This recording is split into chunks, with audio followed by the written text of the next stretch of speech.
क्या आपको याद है? शायद नई पीढ़ी को जो सोशल मीडिया वाली है उन्हें ना पता हो। अरे भैया, मैं भी तो नई पीढ़ी का हूँ, लेकिन हाँ, मैंने देखा है, पढ़ा है। तो मुझे लालू प्रसाद यादव का वो दौर अभी सुनने में मिलता है, देखने में मिलता है, कई प्रकार की किताबों में देखने को मिलता है। और वो दौर दौर मुझे आज भी याद आता है कि देखो क्या माजरा हुआ। अखबारों में भी बिहार की खबरें छपती थीं और खबरें पढ़कर इतना आश्चर्य होता था कि क्या इस देश में सुप्रीम कोर्ट है, हाई कोर्ट है, सेना है, क्या पुलिस भी है, या पूरा का पूरा जंगल राज ही है। शिल्पी जैन हत्याकांड आप लोग गूगल पर सर्च करके देख लीजिए, अगर आपको मेरी बात का विश्वास ना हो। शिल्पी जैन के कपड़ों पर मिले जो सीमेन के जो डीएनए के जो प्रिंट्स हैं उसको भी आप देख लीजिए। तो देखिए, आपको देखो वीडियो को स्किप करके अभी जाना नहीं है कहीं पर, आपको वीडियो को पूरा देखना है, तभी आपको ये सारा माजरा, सारा चीज़ें पता चलेंगी कि मैंने इस वीडियो को किस उद्देश्य में लेके आया हूँ।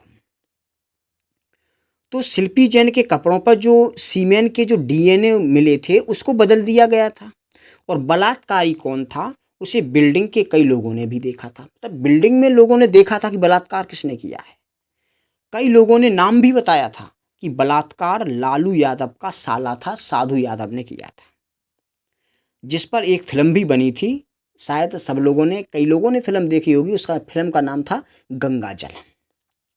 लालू यादव के पार्टी के मंत्रियों, विधायकों और गुंडों को बिहार की जो भी लड़की पसंद आ जाती थी उसे उठा लिया जाता था। या तो वह लड़की चुप रहे या फिर शिल्पी जैन की तरह उसको मार दिया जाएगा। और फिर बचने के लिए किसी को भी उसका बॉयफ्रेंड बना दिया जाता था और उसे भी मार दिया जाता था। और यह कहानी बना दी जाती थी कि दोनों ने सुसाइड कर लिया है। तो एक आईएएस अधिकारी बंगाल के रहने वाले थे, उनका नाम था बीबी विश्वास। उनकी पत्नी का नाम था चंपा विश्वास, जो बहुत ही खूबसूरत थी। एक दिन वह अपने सरकारी निवास से जा रही थी, तो इस परिषद में राजद की एक महिला विधायक का भी घर था। एक दिन उसका बेटा, जिसका नाम मृत्युंजय यादव था, उसने चंपा विश्वास को देखा। फिर वह उनका पीछा करते उसके घर गया और रिवाल्वर की नोक पर उनका बलात्कार किया और रिवाल्वर दिखाकर धमकी दिया कि जहां चाहे वहां चली जाओ, कोई केस दर्ज नहीं करेगा। अगले दिन फिर मृत्युंजय यादव अपने दो साथियों के साथ आया और इस बार तो हद ही हो गई। ना सिर्फ चंपा विश्वास का बलात्कार किया गया, बल्कि इस अधिकारी की बुजुर्ग मां और उनकी नौकरानी के साथ भी बलात्कार किया गया। तो आईएएस अधिकारी जब थाने में शिकायत लेकर गए तो थाना अध्यक्ष ने हाथ जोड़कर कहा कि सर जी, मुझे मरना है क्या जो मैं आपकी रिपोर्ट लिखूंगा? मैं केस नहीं लिख पाऊंगा।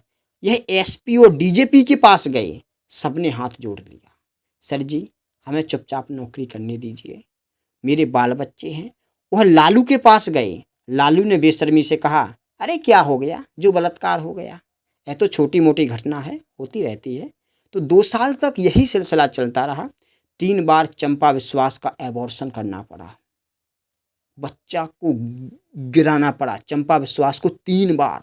सोचिए, जब बलात्कार किया गया, बलात्कार के कारण उनके अंदर जो बच्चा रह गया था। फिर जब उत्तर प्रदेश की मीडिया में यह खबर छपी तो बिहार के राज्यपाल ने जब मामलों को इसका संज्ञान लिया, लेकिन तब तक आईएएस अधिकारी बीआरएस लेकर के बंगाल चले गए थे और उनकी पत्नी ने कोई गवाही देने या बिहार जाकर केस लड़ने से सबने उनको मना कर दिया था। उन्होंने कोर्ट में कहा कि मुझे बार बार बिहार बुलाया जाएगा तो मेरी सुरक्षा की जिम्मेदारी कौन लेगा? फिर लालू यादव की बड़ी बेटी थी मीसा भारती, उसकी शादी थी। पूरे बिहार के बड़े शहरों में जितने भी मारुति, सुजुकी, टाटा मोटर्स के शोरूम थे, उनका ताला तोड़कर शोरूम में खड़ी और उनके गोदाम में खड़ी नई गाड़ियों को उठा लिया गया सीधा। यहाँ तक कि रतन टाटा कैमरे पर आकर बोले थे कि मैं अब बिहार में अपना पूरा ऑपरेशन बंद कर रहा हूँ। और टाटा ग्रुप में बिहार में अपने सारे डीलर्स को उनका डिपॉजिट वापस करके उनका शोरूम सरेंडर करवा दिया।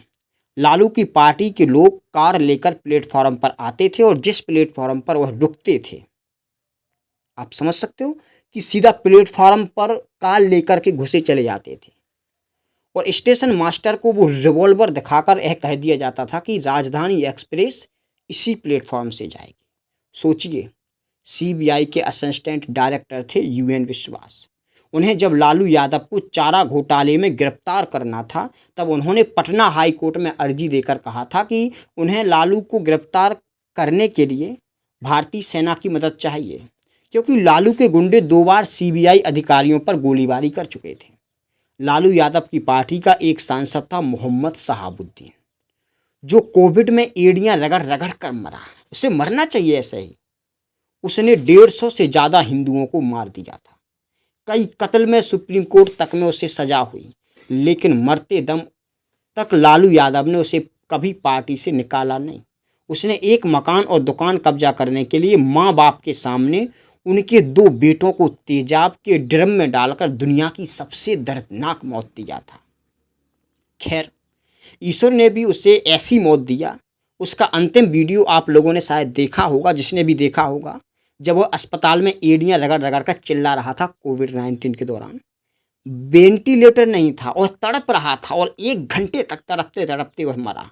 और मुझे लग रहा था कि वह उस वक्त उन दोनों भाइयों की आत्मा को देख रहा होगा जिन्हें उसने तेजाब में डुबाकर मारा था। कभी कलेक्टर को पीट पीट कर हत्या कर दी गई, मार दिया जाता था, तो कभी पूरे परिवार को कमरे में बंद करके आग लगा दी जाती थी। फिर नेशनल हाईवे अथॉरिटी के अधिकारियों को मार दिया जाता था। लालू यादव की पार्टी का एक गुंडा और बलात्कारी था, उसका नाम था तस्लीमुद्दीन। उसने 4 नाबालिग लड़कियों का बलात्कार किया था और लालू ने उसे एचडी देवगौड़ा की सरकार में गृह मंत्री बनवा दिया। देख रहे हो, वह तो भारत के इतिहास में पहली बार राष्ट्रपति ने कहा था कि उन्हें दुख है कि एक बलात्कारी को केंद्रीय मंत्री बना दिया गया। तब जाकर उसे मंत्रिमंडल से हटाया गया। जंगल राज और गुंडागर्दी का वह दौर ऐसा चला कि वह जंगल राज शब्द सुप्रीम कोर्ट के एक जज ने दिया था। ये जंगल राज शब्द किसने दिया था? सुप्रीम कोर्ट के एक जज ने। जब वह बिहार के एक मामले की सुनवाई कर रहे थे तब से लालू यादव के शासन को जंगल राज का कर लोग याद करके शहर उठते हैं। ऐसा शासन था उस समय इन लोगों का। और आज वह लोग जब मोदी जी के कारण मुश्किल में आ गए हैं, मुझे हंसी आ रही है, तो एक एक करके सबकी फाइलें खुल रही हैं और सब जेल जा रहे हैं। तो पूरे देश में इंडिया गठबंधन, जिसे मैं तो देखो ठगबंधन ही कहूँगा, इसे मैं गठबंधन नहीं कहूँगा, बनाकर मोदी जी पर ये लोग क्या दबाव बनाना चाहते हैं और गंदी राजनीति करना चाहते हैं। अब देश की जनता और मतदाताओं को सुनिश्चित करना होगा कि ऐसे लोगों के हाथों से देश की बागडोर देना है क्या?